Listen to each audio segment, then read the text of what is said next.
பிக்காயின்னு எடுத்து வரைஞ்சிங்கன்னா கரெக்டாக இருக்கும்.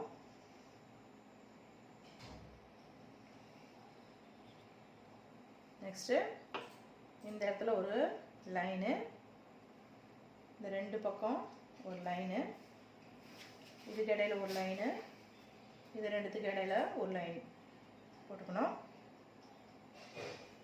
அடுத்து என்ன பண்ணோம்னா இந்த லைன்ஸை வந்து நம்ம ஜாயின் பண்ணணும்.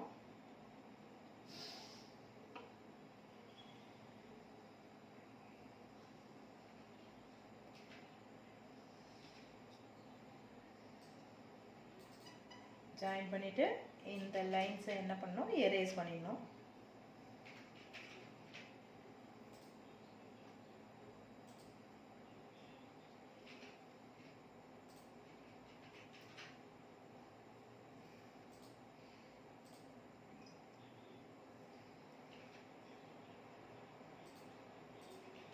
எரேஸ் பண்ணியாச்சு.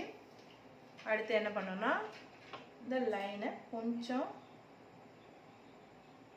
ஹெவியாக்கிட்டு அப்படியே நீளமாக்கிடணும். நீளமாக்கிட்டு இந்த பக்கம் ஒரு பிரான்ச்சு, அதே மாதிரி இந்த பக்கம் ஒரு பிரான்ச். அடுத்து என்ன பண்ணோம்னா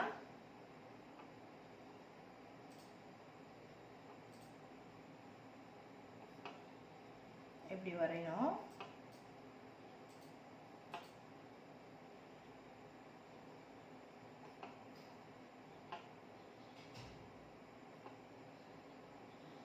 நியூரான் வந்து structural and functional unit of nervous system.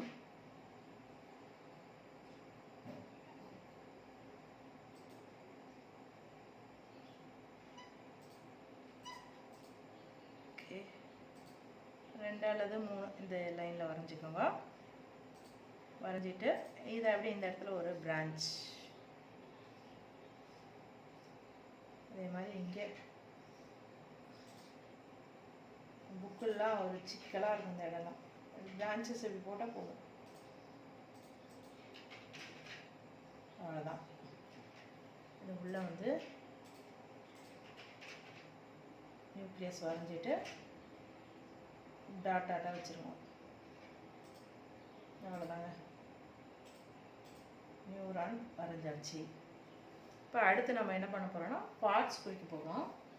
First வந்து இந்த பிரான்ச்சஸ் மாதிரி இருக்கிறதுக்கு பேர் வந்து டென்ட்ரைட்ஸ்.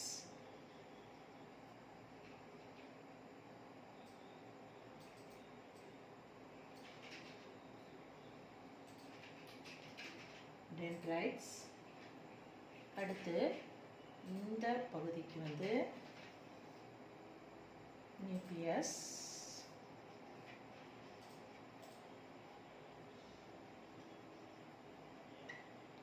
நெக்ஸ்ட்டு இந்த பகுதிக்கு என்ன பேருன்னா சைட்டான்.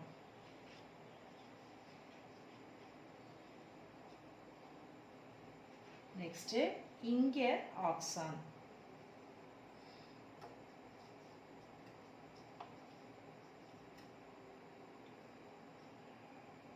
அடுத்தது பார்த்தீங்கன்னா இந்த இடத்துல இந்த பகுதி ஃபுல்லாகவே இந்த இடம் இதெல்லாம் இதுக்கு என்ன பேர்னா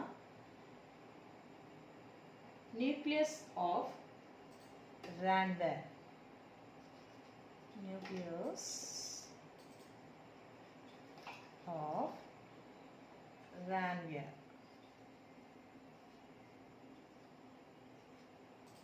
ஓகே, நெக்ஸ்ட்டு இந்த லேயர் வந்து பார்த்தீங்களா, அதுக்கு பேர் வந்து மைலி ஷீத்.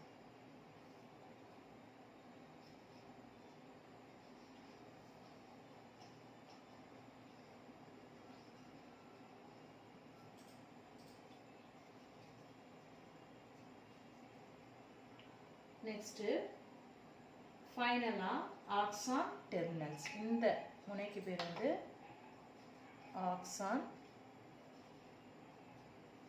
டெர்மினல்.